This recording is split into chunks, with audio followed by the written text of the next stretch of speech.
একটা ভোটের মূল্য আসলে কত? একটা ভোট একটা সিল।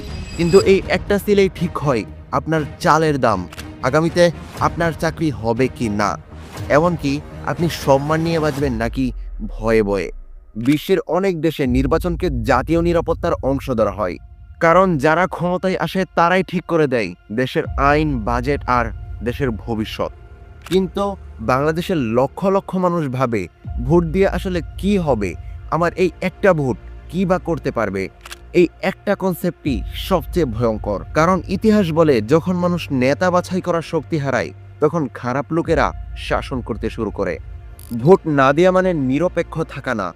ভোট না দেয়া মানে যে জিতবে তাকেই নীরবে সমর্থন করা। আপনার একটা ভোট না দেওয়ার মাধ্যমে আপনার সিদ্ধান্তটা অন্যের হাতে তুলে দিচ্ছেন। তারপর তারাই আপনার জীবনের মানদণ্ড ঠিক করছে। আপনাদের এই মহামূল্যবান ভোটের আসলে কোনো মূল্য হয় না। কিন্তু ভোটের ফলাফলের দাম পরিশোধ করে পুরো একটা প্রজন্ম। একটা ভুল সিদ্ধান্তের বোঝা বয়ে বেড়ায় একটা গোটা জাতি। আপনার চালের দাম বাড়বে কি বাড়বে না, আপনার চাকরি হবে কি হবে না, আপনি ভবিষ্যতে কেমন থাকবেন, সবকিছুই এই একটা সিলের উপর নির্ভরশীল। আর আমানতের খেয়ানত করা মহাপাপ।